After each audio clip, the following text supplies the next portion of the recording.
Hello दोस्तों, नमस्कार। आशा करते हैं आप स्वस्थ होंगे और आपको हमारी ये सीरीज भी पसंद आ रही होगी और आपके ज्ञान को मैक्सिमाइज करने में ये आपकी हेल्प कर रही होगी। तो बिना देर के शुरू करते हैं राजस्थान करंट अफेयर और महत्वपूर्ण वन लाइनर की सीरीज का पार्ट 3। राजस्थान में जाति आधारित जनगणना होने वाली है। किसने कहा? तो राजस्थान सरकार ने कहा या गहलोत सरकार ने कहा। जाति आधारित जनगणना काफी सुर्खियों में आजकल। कैसे? क्योंकि हाल ही में बिहार सरकार ने इस प्रकार की जनगणना करवाई थी और उसके प्रारंभिक जो नतीजे हैं वो सामने निकल के आए हैं। अब इसी दिशा में राजस्थान सरकार भी कार्य कर रही है। राजस्थान सरकार ने कहा है कि ये जो जाति आधारित जनगणना होगी ना, इसमें जो नोडल विभाग होगा, कौन सा विभाग होगा? ये होगा आयोजना, आर्थिकी और सांख्यिकी विभाग इसका नोडल विभाग होगा। वहीं जिला स्तर पे इसका जो नोडल अधिकारी होगा वो कौन होगा? तो जिला स्तर पे नोडल अधिकारी होगा जिला कलेक्टर साहब। ठीक है, तो राजस्थान में जाति आधारित जनगणना का निर्णय लिया गया है, बिल्कुल लिया गया है। कब? 7 अक्टूबर को लिया गया है। इसका नोडल विभाग आयोजना, आर्थिक और सांख्यिकी विभाग को बनाया गया। एक महत्वपूर्ण अवार्ड है, उसका नाम है travellers readers choice award 2023। Travellers readers choice award 2023 ये किसे दिया गया? ये एक होटल है जोधपुर में, होटल का नाम है उम्मेद भवन, उसे प्रदान किया गया। और ये देता कौन है ये अवार्ड? तो एक मैगजीन है, ट्रेवलर मैगजीन, इसके द्वारा ये अवार्ड दिया जाता है। राजस्थान साहित्य अकादमी एक संस्था है, जैसे कि हमने कल चर्चा करी थी, आप अच्छे से इसके बारे में विदित है। इसकी स्थापना 1958 में हुई थी और उदयपुर में। ये एक पुरस्कार देती है, पुरस्कार का नाम है साहित्य मनीषी पुरस्कार। तो राजस्थान साहित्य अकादमी एक पुरस्कार देती है, पुरस्कार का नाम है साहित्य मनीषी पुरस्कार। 2023 के लिए पुरस्कार किसे दिया गया है? तो वेदव्यास जी नाम के व्यक्ति है, इनको साहित्य मनीषी पुरस्कार दिया गया। किसके द्वारा? राजस्थान साहित्य अकादमी के द्वारा। अब देखो, राजस्थान साहित्य अकादमी, कल के वीडियो में भी हमने ध्यान से इसके बारे में चर्चा की थी, बात की थी। आज थोड़ा सा रिविजन हो जाएगा। राजस्थानी साहित्य अकादमी, इसकी स्थापना 1958 में हुई। कब हुई? 1958 में हुई। कहां पे? तो राजस्थान के दक्षिणी पार्ट में, यानी उदयपुर में इसकी स्थापना हुई। ठीक है, अब राजस्थानी साहित्य अकादमी जैसी एक और संस्था है जिसमें भी साहित्य नाम आता है, तो वो है राजस्थानी भाषा साहित्य और संस्कृति अकादमी। तो राजस्थानी भाषा साहित्य और संस्कृति अकादमी ये कहां पे है? तो भाषा साहित्य और संस्कृति अकादमी की बात आती है तो ये बीकानेर में है। और राजस्थान साहित्य अकादमी ये उदयपुर में है। राजस्थान साहित्य अकादमी की स्थापना 1958 में हुई, लेकिन भाषा साहित्य और संस्कृति अकादमी की स्थापना 1983 में हुई। अच्छा, भाषा साहित्य संस्कृति अकादमी एक पत्रिका भी निकालती है। हम बीकानेर वाली संस्था की बात कर रहे हैं, तो बीकानेर वाली जो संस्था जो पत्रिका निकालती है उसका नाम है जागती ज्योत। वहीं उदयपुर वाली संस्था एक पुरस्कार देती है, उसका नाम है मीरा पुरस्कार। और 2022-23 के लिए जो मीरा पुरस्कार है वो किसे दिया गया? ये रति सक्सेना मैडम को दिया गया है। आपको याद रखना है, ये प्रश्न इस बार जो भी कोई एग्जाम होगा उसमें डेफिनेटली मुझे लगता है कि ये प्रश्न पूछेंगे ही पूछेंगे। और इनको एक कविता का संग्रह है लिखा है जो इन्होंने, वो है हंसी एक प्रार्थना, उसके लिए इनको ये मीरा पुरस्कार 2022-23 दिया गया है। किसे? रति सक्सेना मैडम को। क्या नाम है? रति सक्सेना मैडम को। तो एक बार रिवाइज करते हैं।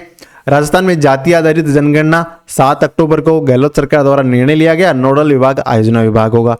Traveller reader choice award Umaid Bhawan hotel को, कहां पे है? जोधपुर में।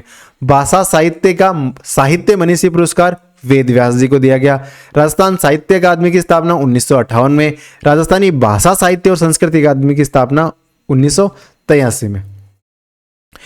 इसके बाद में एक स्टेच्यू बनाया गया, स्टेच्यू ऑफ इक्वालिटी। किससे संबंधित है?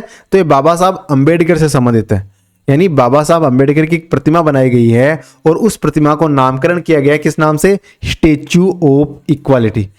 दूसरा प्रश्न बनता है कि प्रतिमा बन गई, स्टेच्यू ऑफ इक्वालिटी बन गया, लेकिन कहां पे? अगर कल को आप में से बहुत सारे लोग हैं वहां पे जाएंगे भ्रमण करने के लिए, प्रतिमा को सम्मानित करने के लिए, तो ये आपको जाना पड़ेगा यूएसए में जो वाशिंगटन नाम की जगह है, वाशिंगटन डीसी, वहां पे बाबा साहब की स्टेच्यू ऑफ इक्वालिटी मतलब मूर्ति लगाई गई है। ठीक है, तो स्टेच्यू ऑफ इक्वालिटी का संबंध बाबा साहब अंबेडकर से, और कहां पे ये मूर्ति लगाई गई है? वाशिंगटन डीसी में ये मूर्ति लगाई गई है। जैसे कल के वीडियो में हमने चर्चा करी कि राजस्थान में 3 और नवीन जिले बनाए गए। कितने? 3 नवीन जिले बनाए गए। ये घोषणा कब हुई? 3 नए जिले बनाने की घोषणा, तो ये 6 अक्टूबर को हुई। याद रखो 6, 10, 23 को, 6 अक्टूबर 23 को राजस्थान में 3 और नए जिले बनाने की घोषणा की गई। कौन कौन से जिले? एक तो हो गया अपना मालपुरा, दूसरा सुजानगढ़ और तीसरा कुचामन सिटी। इससे पहले 4 अगस्त 2023 को, 4 अगस्त 2023 को 19 जिले बनाने की घोषणा करी गई थी। ये हमें अच्छे से पता है। फिर 2 महीने हुए, 2 महीने और 2 दिन हुए और क्या हुआ? 3 और नवीन जिले बना दिए गए। तो जैसा कि हमने बात करी कि राजस्थान आज़ादी की स्थापना के बाद में 8 जिले बनाने में 75 से ज़्यादा साल लगे, वहीं 22 जिले बनाने में 1 साल भी नहीं लगा। ठीक है, बहुत कम समय में ये 22 जिले बन गए। और ये अगले जो 3 जिले हैं वो तो बहुत ही ज़्यादा स्पीड में बने, 2 महीने और 2 दिन में ही बन गए, क्योंकि 4 अगस्त को पहले वाली घोषणा हुई थी और 6 अक्टूबर को ये दूसरे वाली घोषणा हो गई। अच्छा, पूरे भारतवर्ष में जितने भी स्टेट्स हैं, जितने भी राज्य हैं, उनमें सबसे ज़्यादा जिले कौन से राज्य में हैं? तो पहले नंबर पर उत्तर प्रदेश, यानी बाबा योगी आदित्यनाथ का एरिया। ठीक है, दूसरा है मध्य प्रदेश, मध्य प्रदेश में 54 जिले हैं। कितने हैं? 54 जिले हैं। और तीसरे नंबर पे आता है अपना राजस्थान, जहां पे 53 जिले अपने राज्य में हैं। और जिस प्रकार से राजस्थान तरक्की कर रहा है, मुझे नहीं लगता कि जो मध्य प्रदेश लीड कर रहा है 54 जिले लेके, 1 का डिफरेंस है, गहलोत साहब कभी फटके देके इससे आगे निकल ही जाएंगे। वर्तमान में कितने हो गए? 53 जिले। हालांकि आगे क्या वस्तु स्थिति होगी कह नहीं सकते, क्योंकि विधानसभा के चुनाव होने वाले हैं और अब देश की जनता है या राजस्थान की जनता है वो डिसाइड करेगी कि आगे मुख्यमंत्री पद पे कौन बैठेगा। देश के पहले स्कूल ऑफ वास्तु, देश का पहला स्कूल ऑफ वास्तु की स्थापना कहां की गई है? तो देश के पहले स्कूल ऑफ वास्तु, इसकी स्थापना की गई है पुष्कर में। यानी वास्तु से रिलेटेड एक स्कूल इंस्टीट्यूशन बनाया गया है। और ये कहाँ बनाया गया है? ये अपने राजस्थान के मध्य वाले भाग में, यानी पुष्कर जिले में, पुष्कर में बनाया गया है। कहाँ पे बनाया गया है? पुष्कर में। तो यहाँ पे पुष्कर, यहाँ पे स्कूल ऑफ वास्तु की स्थापना की गई है। कहाँ पे की गई है? पुष्कर में स्कूल ऑफ वास्तु की स्थापना की गई है। Institute of heritage conservation, institute of heritage conservation की स्थापना कहां पे की गई है? तो ये हेरिटेज के लिए, कंजर्वेशन के लिए जो इंस्टीट्यूट बनेगा, ये कहां बनेगा? ये जयपुर में बनेगा। कहां पे? राजस्थान की राजधानी में, यानी जयपुर में बनेगा। अच्छा, इस बार एक पुरस्कार, नोबेल शांति पुरस्कार, वैसे तो हर एक पुरस्कार चर्चा में रहता है, लेकिन एक पुरस्कार बहुत ज्यादा चर्चा में, जिस प्रकार से मलाला यूसुफजई शांति पुरस्कार, नोबेल शांति पुरस्कार लेके काफी सुर्खियों में रही थी। अभी नरगिस मोहम्मदी मैडम है, क्या नाम है इनका? श्रीमती नरगिस मोहम्मदी मैडम, इनको नोबेल शांति पुरस्कार दिया गया है। अच्छा, नोबेल शांति पुरस्कार देने के लिए कुछ ना कुछ बेहतरीन कार्य करना चाहिए समाज के लिए। इन्होंने क्या कार्य किया है? तो इन्होंने महिलाओं के उत्पीड़न का विरोध किया विपरीत परिस्थितियों में। ये ईरान की रहने वाली है और वहां पे जो महिलाओं के खिलाफ उत्पीड़न हो रहे थे, उनका विरोध किया। मानवाधिकार के लिए बात करी इन्होंने और स्वतंत्रता की बात करी, जिसमें वुमन स्वतंत्रता भी समाहित है। तो अब क्या हुआ? वहां की जो गवर्नमेंट है उनको ये बात पसंद नहीं आई, तो उन्होंने क्या किया? जो नरगिस मोहम्मदी है, इनको 10 साल की सजा दे दी है। तो वर्तमान में ये जेल में है। जब इनको नोबेल शांति पुरस्कार की घोषणा की गई है, तब ये जेल में अपने 10 साल की सजा को काट रहे हैं। तो आप अच्छे कार्य करो, कोई ना कोई आपके अच्छे कार्य को डेफिनेटली पहचान लेगा, भले ही जो सामने वाला है अपने स्वार्थवश उसको अलग तरीके से देखता है, लेकिन समय के साथ में उस व्यक्ति को भी समझ में आ जाएगा कि जो नैतिक होता है वो नैतिक होता है। आपकी दृष्टि बस उस दिशा में देखने की आवश्यकता होती है। आगे चलते हैं। राजस्थान सरकार ने कर राजस्व खुफिया और आर्थिक महानिदेशालय का महानिदेशक नियुक्त किया गया है। आप कहोगे कि ये है क्या भला? पहले तो हम महानिदेशक तो ठीक है, इसका महानिदेशक किसे बनाया गया? आनंद स्वरूप को बनाया गया। लेकिन राजस्व खुफिया और आर्थिक महानिदेशालय है क्या?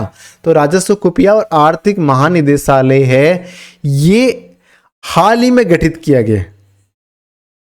राजस्व आसूचना और आर्थिक अपराध निदेशालय, इसके गठन की मंजूरी अप्रैल 2023 में दी गई है। अप्रैल 2023 में इसके गठन की मंजूरी प्रदान की गई है। ये किसके अधीन कार्य करेगा? तो राजस्व, खुफिया और आर्थिक महानिदेशालय है, ये राजस्व विभाग यानी रेवेन्यू डिपार्टमेंट के तहत ही कार्य करेगा। जिस प्रकार से आरएस में प्रश्न आया था इस बार कि जो तहसीलदार है उसकी नियुक्ति कौन करता है? तो राजस्व विभाग करता है। तो आप में से बहुत सारे व्यक्ति आरपीएससी कराए थे गलती से, लेकिन आगे गलती नहीं करनी है। तो इसी के तहत एक महानिदेशालय बनाया गया जिसका नाम दिया गया आर्थिक अपराध पर नियंत्रण करने के लिए राजस्व, खुफिया और आर्थिक महानिदेशालय। क्या?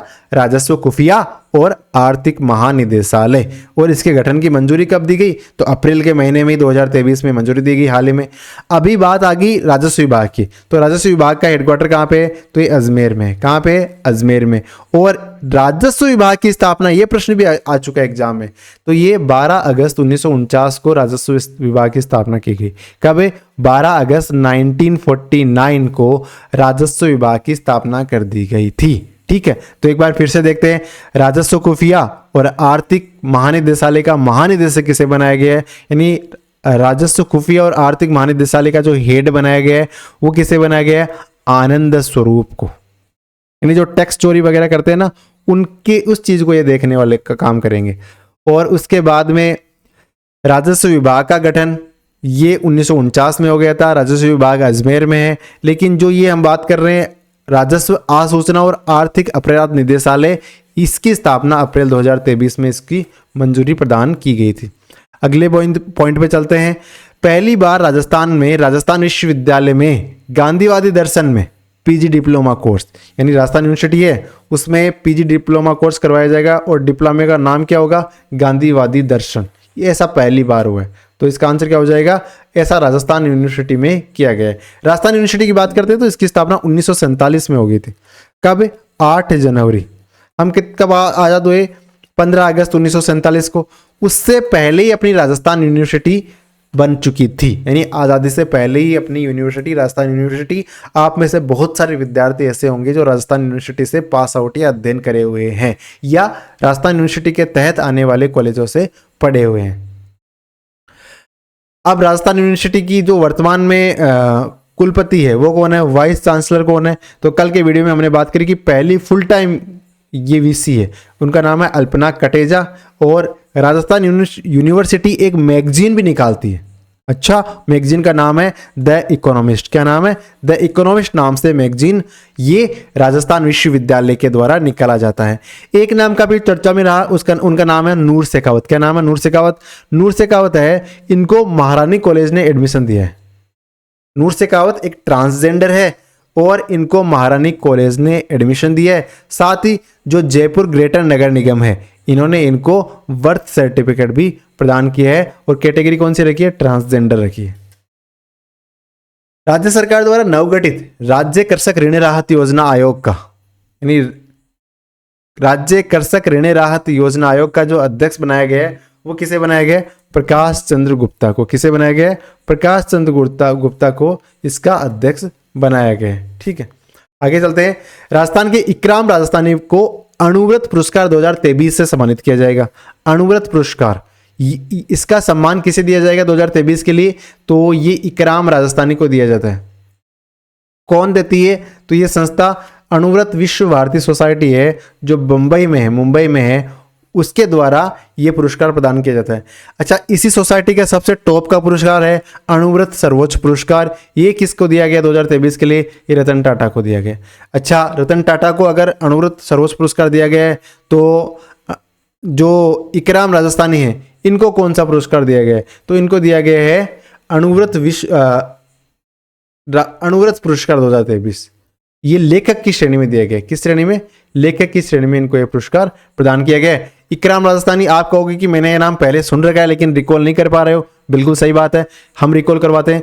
वर्तमान में जो इकराम राजस्थानी है वो पंडित जवाहरलाल नेहरू बाल साहित्य अकादमी जयपुर के अध्यक्ष है। पंडित जवाहरलाल नेहरू बाल साहित्य अकादमी जयपुर के अध्यक्ष कौन है? इकराम राजस्थानी इसके वर्तमान में अध्यक्ष है। राजस्थान सिलिकोसिस पोर्टल पर एक एप्लीकेशन विकसित किया गया, आर्टिफिशियल इंटेलिजेंस आधारित। ठीक है, ये बात ठीक है। अब सिलिकोसिस शब्द आया ना, तो इसके साथ में एक शब्द और याद आएगा आपको, सिलिकोसिस नीति। सिलिकोसिस नीति 3 अक्टूबर 2019 को आई थी, ये पता है, अच्छे से याद है आप सब लोगों को। और सिलिकोसिस होती कब है? जब पत्थर का चूरा वगैरह अगर सांस में अंदर चला जाता है तो उससे जो बीमारी होती है उस बीमारी का नाम है सिलिकोसिस। अगर किसी व्यक्ति को सिलिकोसिस हो गया तो राज्य सरकार उसकी हेल्प करती है। कैसे? 3 लाख रुपए की तो आर्थिक सहायता देगी सबसे पहले, ठीक है। उसके बाद में अगर उस व्यक्ति की मृत्यु हो गई तो उसके परिजनों को 2 लाख रुपए दिए जाएंगे। यानी 3 लाख रुपए उसको दे दिए ताकि वो अपना घर खर्चा चला सके, इलाज करवा सके उसके लिए। अच्छा, 2 लाख परिजनों को दे दिए अगर उसकी मृत्यु होती है तो, और अंतिम संस्कार के लिए 10,000 रुपए अलग से दिए जाएंगे। अच्छा, अगर उसको सिलिकोसिस रोग हो गया तो उसको 1500 रुपए प्रतिमाह पेंशन दी जाएगी। नॉर्मली 1000 रुपए है, लेकिन सिलिकोसिस रोग से पीड़ित चाहे एज ग्रुप कोई सा भी हो उसे 1500 रुपए की पेंशन प्रदान की जाती है। इसके अलावा उसके बच्चों को पालनहार योजना का लाभ दिया जाएगा, क्योंकि उसको तो सिलिकोसिस हो गया, अब वो बच्चों का भरण पोषण कैसे करे, तो इसके लिए उसके बच्चों को जो योजना है पालनहार योजना उसका लाभ प्रदान किया जाएगा। और सिलिकोसिस विंग की स्थापना हाल ही में की गई, कहाँ? जोधपुर में, अजमेर में। तो सिलिकोसिस विंग की स्थापना कहाँ की गई है? जोधपुर अजमेर में सिलिकोसिस विंग की स्थापना की गई है। अब सिलिकोसिस नीति की बात करते हैं। 3 अक्टूबर को आर्थिक सहायता 3 लाख एक साथ, अगर मृत्यु होगी तो घर वालों को 2 लाख और 10,000। 2 लाख रुपए तो वैसे आर्थिक सहायता, 10,000 रुपए अंतिम संस्कार करने के लिए। उस व्यक्ति को अगर वो सिलिकोसिस रोग से पीड़ित है तो उसको 1500 रुपये प्रतिमाह की पेंशन। इसके अलावा उसके बच्चों को पालनहार योजना का लाभ दिया जाएगा और एक सिलिकोसिस विंग की स्थापना की जाएगी अलग से। वो एक तो होगा अपना अजमेर, एक होगा अपना जोधपुर, ठीक है। आगे चलते हैं। PCTSA pregnancy child trekking health management system एक एप्लीकेशन डेवलप किया गया है। और ये कौन सा विभाग करेगा? तो सीधी सी बात है, महिला और बाल विकास मंत्रालय के द्वारा इसको शुरू किया गया है। टाइगर रिजर्व प्रशासन के अनुसार जो मुकुंदरा टाइगर रिजर्व है ना, उसका कोर एरिया बढ़ा दिया गया। कितना हो गया अभी?